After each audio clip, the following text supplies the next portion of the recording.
You know the track Mojo, Lady, Hear Me Yeah, Too. yeah, yeah, I yeah. work with this guy. He's Jan Destal. And this guy, actually, recently I talked to him, and he was a big he was a big hit, right? So I created a duo with a guy called Arnaud in France, and eventually get bigger and bigger. We were signed by Kitsune. Kitsune, it's a big label in Europe, Yeah. and we were remixing Kylie Minogue. Wow. We met Daft Punk.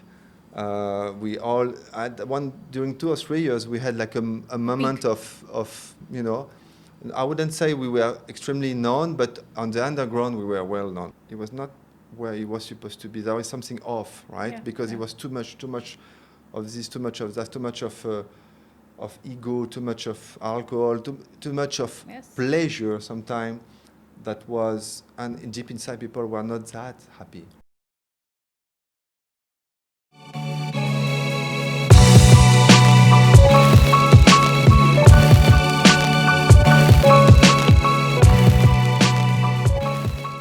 If you come back home from France, what would you do to unwind, and what is different? Unwind. Unwind is like, okay, relax, okay, done, basta, my day is finished. Unwind. Yeah, I'm learning words. Okay. Yeah, it's because my English is not as good, right? Oh no, my English is also not so. So if I understand the question is, what would you do to unwind? Unwind, relax, okay, done. Here that I would do that is Yeah. What is it? differently from France. Yeah, as an expat, let's say, what is it that we have to adapt ourselves and do differently than what, like outdoors in India, you cannot do after work. But let's say if you kind of leave office by, I don't know, 6 o'clock, let's say, in summertime or around summertime in France, you could just go for a walk. You can go for a bicycle, and maybe You could do that, but yeah, you can do. outdoors. I think it's so much, not so much what you can do or cannot do. Is more the desire to do something. Also, For yeah, instance, here in France, you would do bicycle if you can, but in Paris, it would be complicated if you're in the countryside yet. But here, you can go to the pool. Here, you can go to the gym. Here, you're saying positives. Huh? yes, I think you can do anything, right? As long as you have dedicated the time with your kids, for instance, your family. Yeah. Uh, And also you have a desire to, and you really look forward to, because I think some people really have this, some of them really have this ways of, the day was heavy, because India can be quite heavy sometimes, right? As an expat. My husband also spends a lot of time in the car, which I don't think so you do. I don't. I have two day at the office, and it's pretty close. I'm very happy for that. I mean, it's like Your work-life balance is perfect, on the point. is very good. Yeah. I don't think we will ever have this again. The unwinding is like, sitting in front of the TV and watching his Belgian news or Tour de France when it was playing. Yeah. And I'm not too sure, like, since you are into music, do you spend more time in your room where you have this musical instruments? Do you practice? Is that Actually, I haven't got the work and activities. I don't spend the time that I would love to. Yeah. But it's an excuse because very often the time you create a space for it, right? You have to. It's intentional. So I think I want to go back to that a little bit and have more balance, because the work will always be there, right? It's especially nowadays with the we're working from home. Yeah. In addition to that, it's you have it on your phone. apps? There's no limit. Apps. Convenient. Yes. Life is convenient with the Yeah, you apps. never disconnect, right? Yeah. And in a way, it's good for the business, it's good for the organization, and it's even good for your position, so you secure it. But it's not so good for the balance that you need, right? Yeah. And realize that you get distracted by your work. It's a way to not think about some of the things that are very important, like for instance, how my wife is, right? What is it? How does she feel deep inside? Is that okay, right? How the kids am I asking them the right question? Like, I am paying attention enough so that they feel seen and they feel loved. Yeah. And all of these things. So did I call my parents recently? Yeah. Stuff like that. It's hard to disconnect from the digital world. It's so much of a convenience life that we live in, but I think it's really all digital. Yes, yes, So, yes. I like this book I read recently. It's Miracle Mornings. Miracle Mornings, okay. Yes. What is it about? It's about how you can shift completely your morning routine and how you should get away from digital and stuff. But it's more than that, really. It's really deep on what matters, what are the things that can really matter the first 2 hours of the day or 1.5 hours that will completely change your life. And the phone is not part of it, right? The digital is not definitely not part of it. There are things that we need to learn again, right? Reconnect. Reconnect, yeah. Reconnect. Can we talk a little bit about your kids? Yes, sure. How has it been for them to move to from US to here, and when they see their friends leaving, how do you see that they need a support when they see a friend leaving? Do they adapt, or are they resilient?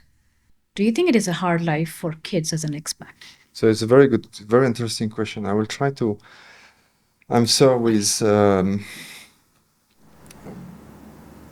word that makes sense, right?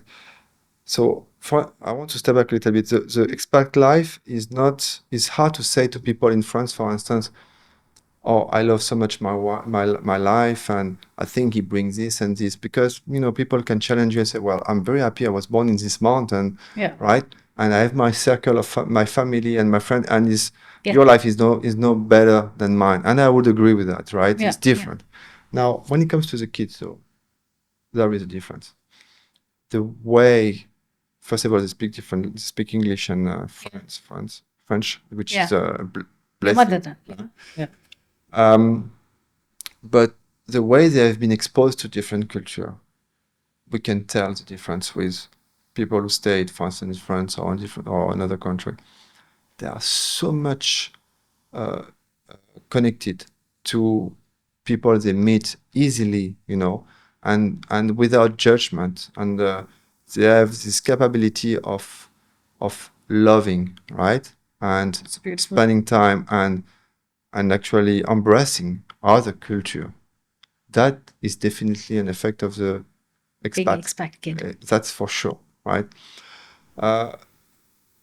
And you talk about resilience. I think this is a problem also. Is they are Okay. I Yeah, don't- I can. no, but because they are very open-minded, they understand they're flexible, and they didn't have any problem to move from US to India. Now we are about to be eventually transferred, right? Yep. Yeah.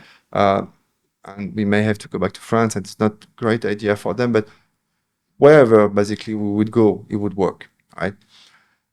Now, in terms of resilience, because this expat life is so easy compared to a normal life that we would have in France, that a lot of things, I don't know if we are helping them in that sense. We are trying to educate them, but a lot of things that they haven't faced themselves, right? It's easy.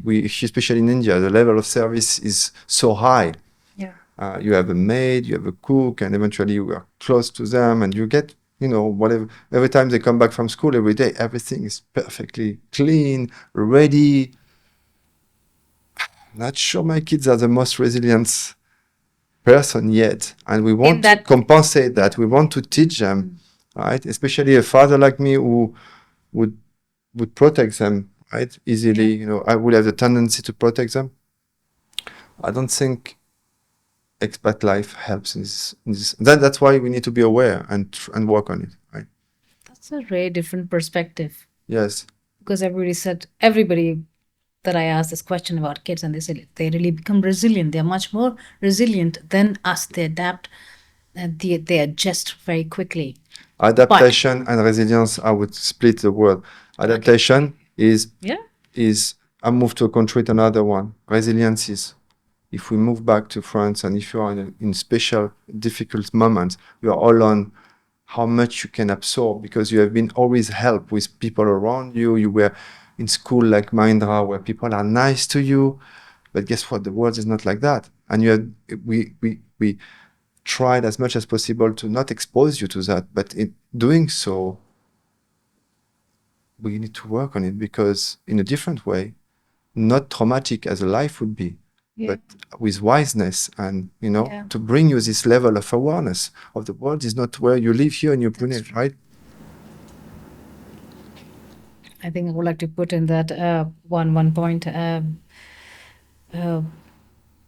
Going back home is probably the opposite of expat. Like it's repatriation, expatriation, repatriation, and I haven't been able to connect anybody yet on the podcast about it. But I know few people, and they also said that it's really hard to come back to your home country because the challenge there is different. And people always talk, no, the challenge of expat is visible, but repatriation, you have no idea where, because the kid is not connected or doesn't feel belonged to the home country. In many cases, in my friends as well, the kids have not lived in their home country. They only visit like holidays, like you, right? Many Yes. years you come summer, Christmas, see the family, and Yes. so they know their passport says that, like a national of that country. They speak that language, but when it comes to the culture, I think they will have a big culture shock when they go back home. And how much are we prepared for that? I don't know. Like in your case as well, you don't know, but you should be there. You should be there to make sure Yeah. that they're protected. That Yeah. let's say the landing is a little softer, not hard. But Yes, the landing, yes. So I think, and it's gonna be a discovery for us, right? If we have to go back to France. But I think their perception of what France is wrong. It's only one part of it. yeah, And it's, yes, because it's during vacation, it's summer most of the time, or it's Christmas, which yeah, is part for them, yeah, for the kids, for the right? kids. Yeah, for the kids. Perception what they see, yeah. Is not exactly the truth, right? They haven't lived there. They live again as an expat life. We have the possibility to rent a place, to live with the parents. We are close. We are lucky to be on the south of France. We are close to the sea. I'm giving you my example, right? Now, I do believe that if we are really going back to France, it will come with a with a with a cost, right? Yeah. And they will have to adapt, and they will have to. So, what was the question again? About kids. Kids adapting repatriation. We move to Yeah, I think repatriation, and I then yeah, think that they are more resilient in some way. But you feel okay that no, I think it's gonna be tough. it's going to be tough. Let's be frank. It's gonna be tough. It's gonna be tough, and now this move is coming quick. We need to really think about how to support them in this transition.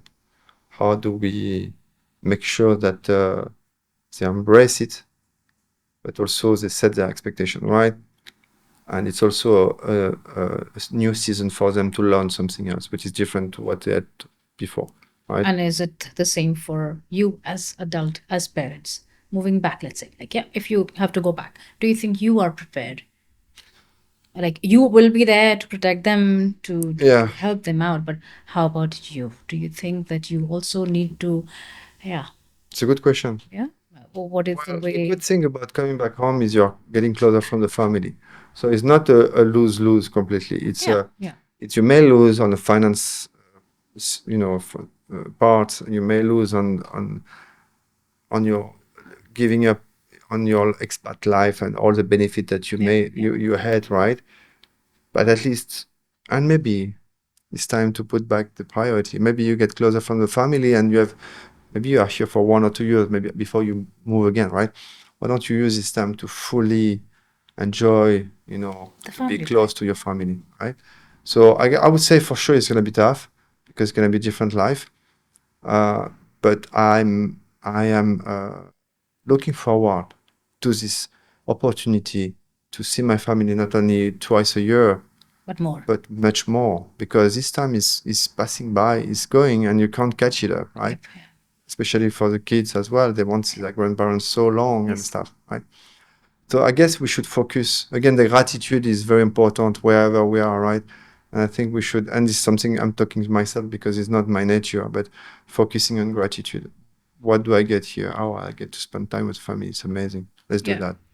It's a very different perspective, and I think adaptability as an expat is different, and adaptability to coming back to your home country is very different. Yes. Ah, yes. It can be really highly adaptable to be an expat in a difficult country, difficult location, But when it comes to coming back to your home country from being an expat, that adaptability is quite different. Yeah, and there is something else, I guess, that maybe nobody really wants to confess to himself. When you are an expat, you are actually, compared to your people in your home country, you have reached a certain level. Yeah. Not saying that you have reached the top, but you have a life that people can watch out to, right? You are traveling, you have decent accommodation, you have a good job, and it gives the illusion that you are someone, right? When you come back to your country, you actually kind of lose everything. You go back to, and then That's a little identity crisis, I would say. yes. But if your identity is only on the show off of everything you get, then you're gonna be disappointed. That's why you need to really work on it to make sure that. That's where we come to the point of being reconnecting. Yes. When you're wiser and when you choose what you want to do, this is as well bringing to the same point that Yes. okay, we have to look in a different way, Yeah. coming back home and being more adaptable. Also, do this section of coming back Yes. home. Yeah, I like that because if you, for instance, spend time with your family and truly spend time with your family and enjoy it, if you have activities that are not only centered to yourself, but like, for instance, the orphanage, but it can be many other things, right? Exactly. Yeah. All of this will actually continue wherever if Yes. you go back to France, because there are so many opportunities Yes. or to other country. Then your identity is not only on the beautiful, amazing life that you had, that you had on Instagram and Facebook, but it's deeper than that. It's rooted, you know. That's a nice word, right? Rooted. Yes, rooted. Yes, yes. Absolutely. Are there any things that pull you back to France? And Sorry? Are there any things that pull you back to France and things that pull you back like, I want to still be an expat, or I hope I can be expat? Oh, yeah, for sure. I want to be expat because I need to work on my finance, pension, and all this stuff. So going back to France it's kind of, you're losing, right? Quite a lot on this front. Now, I also really, for instance, if you talk about expat, I really love India because I think our family went through challenging moment, and we are now in a place where we really, really enjoy India, enjoy each other, and we love working with the kids. And I actually have a lot of projects I want to do on the rooftop concert here in Pune to raise more funds with a lot of people from the society. You want to do, or you have? I want to do. And I also want to do a concert on the Bori village itself, but that would be, I don't know. I have a lot of projects, but if I have to leave, then all of this will disappear. I will have to concentrate on something else, right? Yeah. I won't be able to achieve it. So I would definitely stay here for a while still. And we have also a great community around us. We're going to church. We have a great church. We have met a lot of people, and it makes all these people. And we love our, we said maid, but he's no longer a maid, and our driver. Family member, yeah. She's a family member. We're a family member. I mean, we want to help those people. We want to be with them. So yes, that's why keep me here. Now, as I said, going back to France will be an opportunity to spend time with the family, and maybe some other opportunities will show up, right? Like other opportunity. Yeah. And within that, are there some things like food that pulls you? I want that from France. Some food that you really, really miss, and you. Actually, I know would rather everybody. not go. I would rather not going back to France, because I love cheese, right? I love. Okay, so what is wrong? So with I will cheese? eat it. Yeah. So And it's that's good. a problem. No, it's a It's problem. a problem. Okay. Because it's easier when you don't have it around. You don't have to fight. There is no issue. It's available In France, easily. have you ever been to a Carrefour? I know. We also have in Belgium Carrefour. Yeah, we It's also amazing, right? Delays and Carrefour. Just as well. the dessert is forever. Just the cheese is forever. So that is a problem for me, actually. So it pulls you back, but Yes. No, I think, and look, Maria, our maid, is cooking amazingly. My wife is a great cooker. yes, I know. love the food in India. So I'm on this front, I think, except Norway. Sorry, guys. Agree if you are. What? Norway. Norway? It was tough when I was living there I've not been to Norway, but for food. for food. Yes, yes. I've been to But it was Sweden. like 10 years, it was like 10 to 15 years ago. So maybe there is now it's different. Scandinavian food is indeed. I love the seafood that they have. Oh, they have a great It's seafood. a great Yeah, quality yeah, of seafood. yes. For me, one of the culture shock was on 31st of evening in Stockholm. Me and my husband in a nice big restaurant, sitting there, and then it's snowing. Right? It's all white outside. Yeah. Freaking cold. And there it is. He says, "Weekend, the best thing in this restaurant is the seafood." I said, "Let's try it. I would love to." And I chose that, and it comes all cold. Right? The seafood platter is cold. Oh my God, I was not so happy to hear that Because you eat it it is cooked, cooked? but it's cooked prawns and scallops and Uh-huh. oysters, all of that, but it's cold. So I said, how can one really in Scandinavia, Yeah. 31st of evening, you need to celebrate, you need to have some nice food. Oh, what is this? Wow. Yeah, and then there it was that Scandinavian food, seafood. I think they really enjoy quite some cold stuff. You know, they have this what is it, synapsil, the fish that they have on the toast. Do you know? Is it also the same in Norway? Yes. Which you don't like. Yeah, I think they have the same. Yeah. I can't remember because it was a long time back. But there's some kind of a herrings that Yes, they pickled yes, herrings, yes. and that you don't like. Yeah. Well, actually, it's limited, especially, yes, like coming from France. And no offense for anybody who is from Norway or because there are so much to also appreciate in Norway. Yes. It's crazy. Their country is fantastic. It's amazing. But in terms of food, I was like, it was difficult for me, especially coming from France, where like in India, we have variety of things and there's big cultural things, Yeah. right? And they would tell you in Norway, it's like, oh yeah, we eat at 5 o'clock, we eat some bread with, and it's okay. It's okay for them. And I tried that, but it's a different culture to adapt to, right? I mean, Yes. sometimes you can have it, but not every day. And I think things are changing slowly as well because as the world becomes more and more global, and people travel and move. like I know. yeah, You can find everything in everywhere, yes. literally. Yes, absolutely. Belgium as well is the same Yeah. thing. We're almost coming to an end of My God, so our already? podcast. I was here for hours. Just kidding. Do you like Sula wine or do you like the French wine? If you have to give your verdict. Oh, you can't compare. Yeah. No. Yeah. Okay. Sula, the Indian one? Yeah.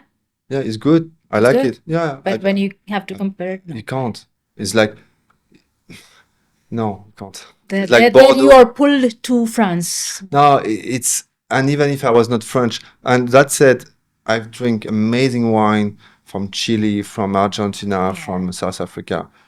It's just that it takes years, decades to mature it, to have everything, to have all the things that suddenly a wine becomes so exclusive, right? And like Bordeaux, you have cheap Bordeaux and you have very expensive Bordeaux. So I think Sula is something that I enjoy, but I wouldn't compare to a great Bordeaux, for instance, to be honest.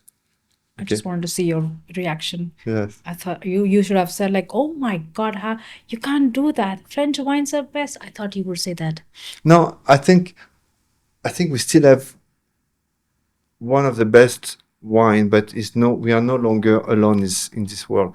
Like for instance, I said Argentina, but Australia and South Africa as well. They are so good, and even some other part of the world. You may be surprised. I mean, there's people. It's like when French cuisine was supposed to be very sophisticated and everything, but if you look at the top 20 restaurants in the world, not sure that we aren't even in the 5 first, right? Because now it's global, as we said, right? Global, yeah. So I think people are learning the skill so fast. Yes. That is spreading, and it's not anymore predominantly only in France. So there's the change in the world. Absolutely. Yeah. Is there any advice that you would like to give to expats who are considering to take the step for the first time, or someone who's considering to take the step to be an expat in India? Any advice? Advice is very simple. For India, I think it's underrated. India has a lot to offer. People are afraid to come to India or have an idea. They think they know, but they don't know, right? Yeah. So, and also when you come here, and it's true for any other country, don't come with all your knowledge and yeah, your habits, and try to be a little bit ready, or ready to learn, ready to discover, ready to and to enjoy something different, right? So I guess uh, coming to India is not as you would think it would be, right? The It's easy. stereotypes of around India is quite quite a lot. Sorry? The stereotypes around Yes. India is Oh, quite a yes. lot. And then you discover that people are are, are nice. And most of the people here are nice, right? Yeah, Are yeah. easy. You don't have the issue that I can see sometimes in France in the street. Is easier. Even so, it's very busy, right? Yeah, yeah. At work, you will see them very good talent and very hard worker. Also, once in a while, someone is like, yeah, the disease, but Yeah, I've seen that. Yeah. right? But I mean, we get attached to India, right? Much more than what we thought. So it's easy to fall in love with India. And India, in terms even of if you don't like people, you will love the country, because Rajasthan and Goa Yeah. and Kerala Beautiful and places. islands are amazing, right? So I would say, if you have an opportunity, don't miss it. For India and in general as well, you would suggest that For India and in general for expatriation, yes, I would say yes, it's an experience to live for sure. It will probably change your life. Yeah. I forgot to ask one thing about Olympics. Mm. You were there just around the same time. Did you get a chance to see any of the matches? Uh, I mean, we physically. came back when it started. Really? Yes, we came back very early. Yes. So we whatever we watch it from here.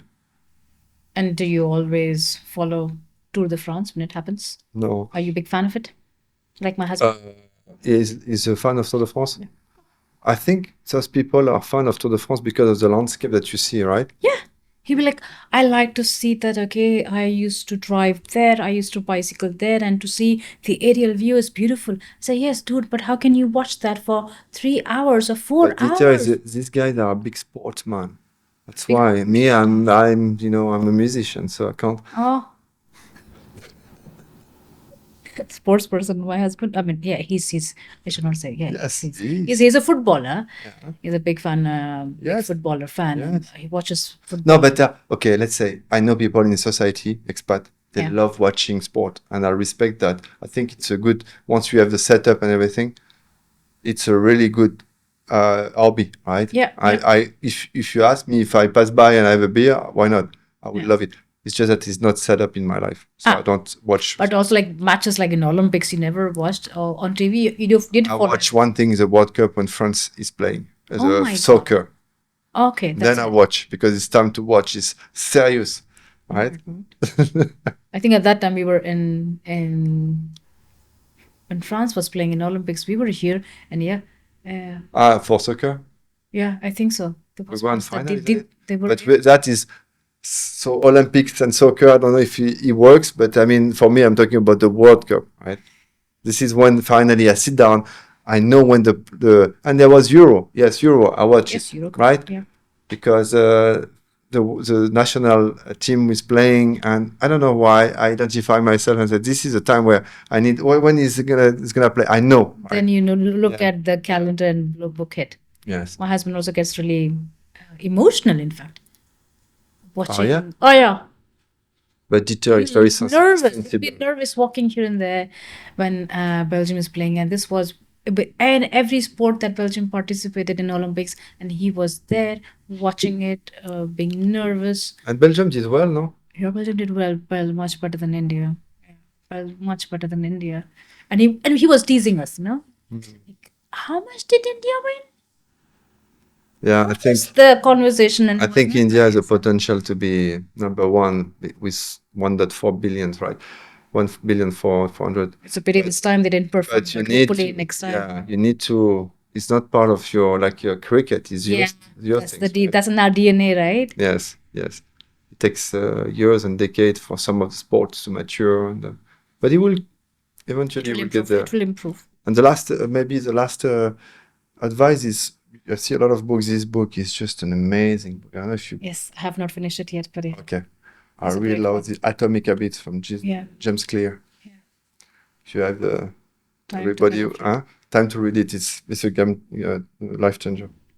I've got some interest in different areas. I have something with health, something in interior design, something with essential oils, and I see Ikigai. diet. This one Yeah, is good also as well. that's a good one. Hmm. Well, I'm happy that you like my collection. Yes. It's not just for showcase, but I do read. You do read? Okay. All right, we come to an end, and Yes. I'm really glad that we had the opportunity to have a conversation and touch on points which I never thought. It was really an eye-opening to also know your background, not just coming from US, but much more than that. Yes. Thank you for bringing me here. I'm going to share your the videos. Yes. The We'll link send of you the it. link when it's ready Yes. in English. And also the link of Bori Village and the orphanage, the NGO that you would like to support, and we can maybe inform the audience. If any of you guys want to contribute, please visit those links that I'm going to share after the podcast, the episode. The need are big, so anything helps. Thank you. Thank you so much. Thank you for inviting me. It was great. Thank you. Bye.